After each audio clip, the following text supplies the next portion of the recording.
Hello guys, how are you. आज SQL constraints के बारे में डिस्कस करेंगे। नाउ कंस्ट्रेंट्स क्या होते हैं। यस्टरडे याद है आपने ईएफ कॉर्ड रूल पढ़ाई की थी। ईएफ कॉर्ड रूल क्या बोल रहा था, उसमें एक फोर्थ पॉइंट था, we can validate data by assigning data types and constraints. Constraint optional होता है, नहीं भी डालोगे तो एरर नहीं आएगा, बट जरूरी पड़ता है कंस्ट्रेंट्स। डेटा टाइप कंपलसरी होते हैं।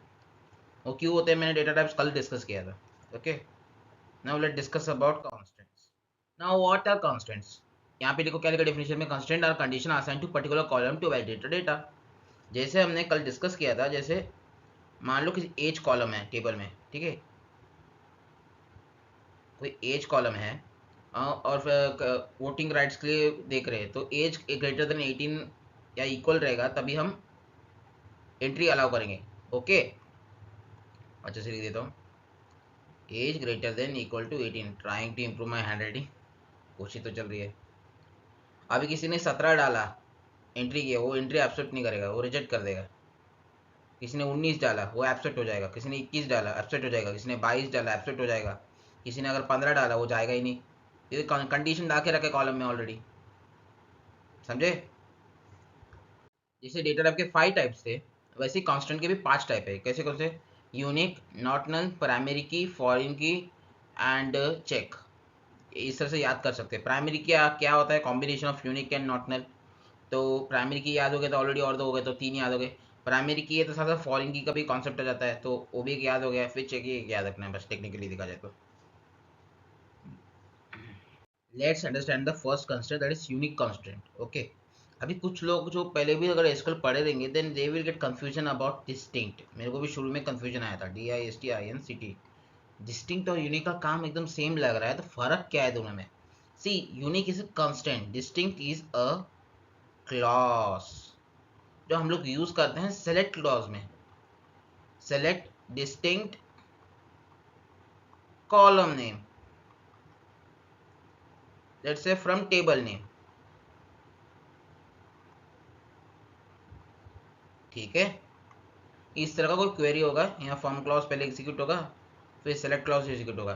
डिस्टिंक्ट क्या कर रहा है, अगर मान लो कोई कॉलम है, जैसे ई नेम डाल दिया मैंने, ई नेम यानी कोई नेम कॉलम नेम, ठीक है। अभी पहले में अगर चलो राज लिखा है, दूसरे में रोहित लिखा है, तीसरे में राज लिखा है वापस, ठीक है। ये फ्रॉम क्लॉज एग्जीक्यूट होने के बाद जब डिस्प्ले करने की बात आएगी, सेलेक्ट क्या करके डिस्प्ले डिस्प्ले करते वक्त एक ही राज दिखेगा, दो राज दिखेगा नहीं, बराबर। ये डिस्टिंक्ट का काम है। अरे सर यूनिक पता हो ना सर, हाँ बता रहा हूँ, सुनो शांति रहो। यूनिक क्या करेगा, एंट्री अलाउ नहीं करेगा। जैसे ई नेम कॉलम है, मैंने अगर यूनिक कांस्टेंट अप्लाई कर दिया कॉलम पे, कैसे अप्लाई करना है क्वेरी सब समझाऊंगा बाद में, ठीक है। ई नेम में मैंने यूनिक कांस्टेंट अप्लाई कर दिया, चलो पहले किसी का नाम राज है, वो अलाउ हो जाएगा, वो टाइप करने देगा। पहले तुम नाम टाइप कर रहे हो, एंट्री कर रहे हो, ठीक है, चलेगा। दूसरे में देखो राम डाल दिया, चलेगा। तीसरे में राज डाल दिया वापस, वो एंट्री नहीं लेगा। यहाँ पे एटलीस्ट डिस्टिंक्ट में तुम लोग एंट्री कर सकते हो, डिस्प्ले करते टाइम वो रिपीटेशन हटा देगा। यहाँ पे रिपीटेशन एंट्री अलाउ नहीं करेगा। That is the difference between unique and distinct. और definition wise unique is a constant, distinct is a clause. You can फिर बाद में अंदर का एक्सप्लेन कर सकते हो। तो डिस्टिंक्ट क्या करता है, रिजल्टेंट टेबल पे अफेक्ट करता है, और एक एग्जिस्टिंग टेबल पे अफेक्ट करता है। ये डिफरेंस है। आप चाहो तो नोट्स मैं डाल सकता हूँ बाद में, अगर आप डिमांड करोगे तो। ओके, सिंपल वर्किंग मैंने समझा दिया। एग्जिस्टिंग टेबल, रिजल्टेंट टेबल, जो कॉम्प्लेक्स वर्ड है उसको मैं आसानी से बता दिया कि एंट्री करने अलाउ नहीं करेगा। दूसरा, डिस्प्ले करते टाइम वो क्या बोलते हैं, रिपीटेशन को हटा देगा। यहाँ ये एंट्री करते हो रिपीटेशन हटाएगा, कौन, यूनिक। नॉट नल यानी कंपलसरी, मैंडेटरी फील्ड, मैंडेटरी मतलब कंपलसरी, ठीक है। जैसे ID, school ID, student table है, आईडी है, नेम है, बाद में क्या है, नेम के बाद चलो लेट्स से एज है। तो हर स्टूडेंट जिनका एडमिशन हो गया उनका आईडी तो फिक्स है, आईडी देना चाहिए, 1A 2B 3C 4F, जो भी। आईडी किसी का खाली रहना नहीं चाहिए, अलाउ नहीं होना चाहिए। वो कौन करता है, नॉट नल कंस्टेंट। नल यानी empty. This note is very important, any operation with null result in null. खाली चीज के साथ तुम जो भी ऑपरेशन करो खाली आएगा, सिंपल यही मतलब है। और चेक का कंडीशन मैंने एज का ही पता दिया था यस्टरडे। चेक अगर एज का कोई कॉलम है, मैंने कंडीशन डाल दिया ग्रेटर देन इक्वल टू 18 है, तो वही कंडीशन एक्सेप्ट होना चाहिए। ऊपर लिखने की जगह नीचे लिख देता हूँ, ठीक है। एज कॉलम है कोई टेबल में वोटिंग के लिए, ओके। और मैंने कंडीशन डाल दिया age age greater than equal to 18 होना चाहिए, चेक कंडीशन डाल के। तो अगर किसी ने 15 डाला वो एंट्री लेगा नहीं, अगर मैंने इसको 17 डाला तो भी एंट्री लेगा नहीं, एंट्री नहीं लेगा। तो मतलब वो टेबल में डिस्प्ले भी नहीं होगा बाद में, कॉमन सेंस की बात है। अगर 18 डाला एब्सेंट हो जाएगा, 19 डाला एब्सेंट हो जाएगा, 50 डाला तो भी एब्सेंट हो जाएगा, समझे। प्राइमरी की सबसे वेरी इंपॉर्टेंट कॉन्सेप्ट है। क्यों? प्राइमरी की uniquely identify the record. Record का मतलब क्या होता है, मैंने यस्टरडे बताया था, दैट इज रोज। रिकॉर्ड यानी रो, एक रो को यूनिकली आइडेंटिफाई करता है। जैसे स्टूडेंट टेबल है, स्टूडेंट टेबल में मैंने कॉलम्स है, जैसे स्टूडेंट आईडी है, एस नेम है, उसका क्या और क्या हो सकता है, एज आएगा, लेट से उसका स्टैंडर्ड आ गया, लेट से उसका मार्क्स भी डाल दो, मार्क्स जरूर, ठीक है, मार्क्स हटा देते हैं अभी, एड्रेस डाल देते हैं, ठीक है।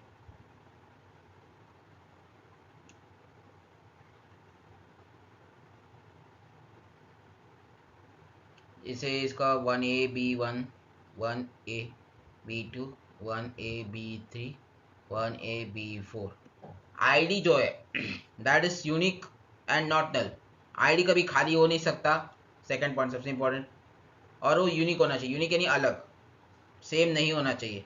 किसी का नाम करण हो सकता है, किसी दूसरे का नाम भी करण हो सकता है, क्लास में 3-3 करण हो सकते हैं, कितने भी नाम रिपीटेशन तो हो सकता है। किसी का नाम साहिल हो सकता है, किसी का नाम काव्या हो सकता है, कुछ भी नाम ले रहा हो रैंडमली, तो यहाँ रिपीटेशन है। तो अगर मान लो कि मुझे बताओ करण का एज कितना है, यहाँ पे तो दो दो करण है, दोनों अलग अलग स्टैंड में काम करें, कौन सा करण।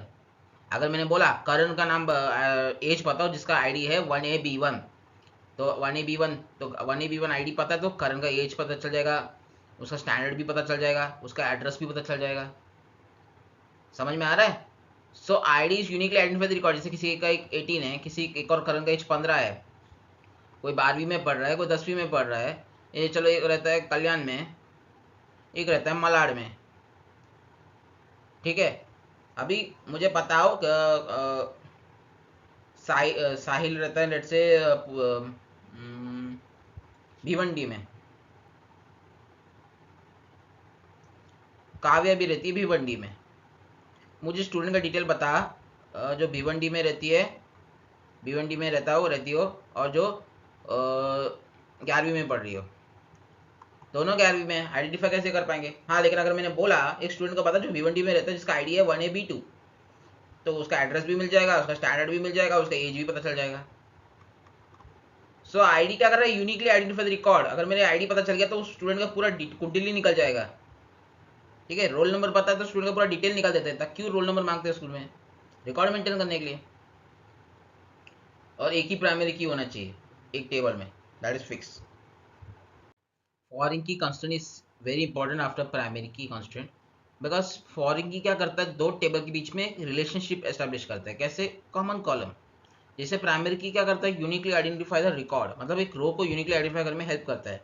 अभी मल्टीपल टेबल्स है, जैसे स्टूडेंट टेबल है, टीचर टेबल है, लेट से डिपार्टमेंट टेबल है, तो उन सब डेटा, उन सब के बीच में लिंक क्रिएट करने के लिए हम क्या कौन सा कॉन्सेप्ट यूज करते हैं, फॉरिन की।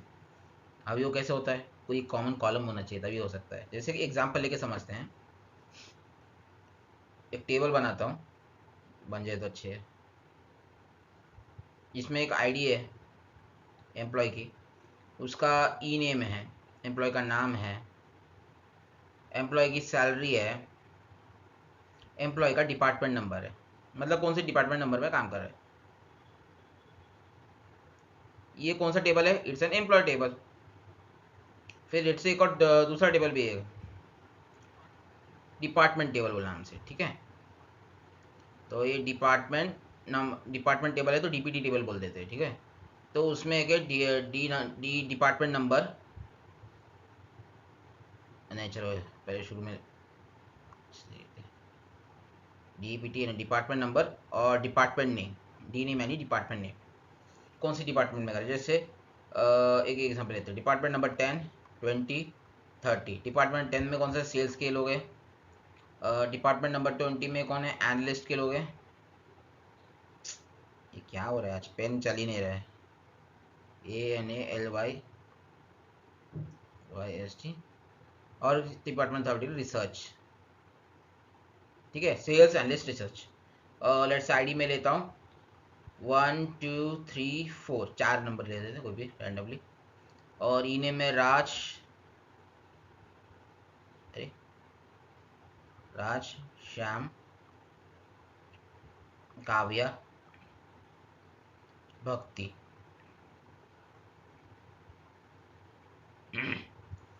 सबकी सैलरी अलग अलग हो सकती है। सैलरी मैंने ले लो 17K, 20K, 30K and 15K, बराबर। अभी लेट से उनका डिपार्टमेंट नंबर मान लेते हैं, जैसे 20, 30, 10 एंड अगेन 20। ओके, अभी ये दो टेबल है, एक एम्प्लॉय टेबल है, एक डिपार्टमेंट टेबल है। दोनों में कॉमन क्या है? कॉमन कॉलम है, that is department number. This department number is acting as a connection between two tables. तभी मैं देख के बता सकता हूँ राज कौन से डिपार्टमेंट में काम कर रहा है। राज का डिपार्टमेंट नंबर है 20, तो टीपीटी टेबल में देख 20 कौन से डिपार्टमेंट, डी नेम क्या है उसका, डिपार्टमेंट नेम एनालिस्ट, मतलब Raj is working as analyst. Can you say Bhakti का क्या वर्क कर रही है? भक्ति का भी डिपार्टमेंट नंबर 20 है। 20 का जॉब रोल क्या है? एनालिस्ट। से जॉब रोल नहीं है, डिपार्टमेंट, एनालिस्ट के डिपार्टमेंट में काम कर रही है। लेट्स अज्यूम कर जॉब है, ऐसे तो जॉब है, डिपार्टमेंट नेम चलेगा, जो टेबल दिए उसके हिसाब से बोल रहे हैं। अभी शाम को देख, शाम का डिपार्टमेंट नंबर क्या है? 30। 30 किस में? रिसर्च में। तो Shyam is working as research department, समझे? इस तरह से रीड किया जाता है। अभी बहुत चंक ऑफ डेटा रहता है तो उसके लिए क्वेरी हम करना पड़ता है, ठीक है। तो अभी यहाँ पे पेरेंट टेबल कौन है, चाइल्ड टेबल कौन है, पहले वो बताओ। बहुत लोगों के दिमाग में आएगा parent table is employee table and child table is department table. That is totally wrong, because here the parent table is DPT table only. Parent table है, he is, it is parent. और employee table क्या है? Employee is child table. क्यों ऐसा? अभी DPT table में unique column कौन सा? Department number. So department number इधर क्या है? इट इज अ प्राइमरी की। कौन सा कलर लूँ? हाँ, डार्क ब्लू ले लेता हूँ। तो यहाँ पे जो डिपार्टमेंट नंबर है, it acting as a primary key. दिख नहीं रहा यार, हाँ येलो ले लेते हैं। इट्स अ प्राइमरी की। यहाँ पे जो डिपार्टमेंट नंबर है डीपीटी टेबल में, वो प्राइमरी की बन रहा है। अभी जो प्राइमरी की दे रहा है दूसरे कॉलम को, दूसरे टेबल को, तो वो चाइल्ड टेबल हो गया। तो ये क्या हुआ इधर?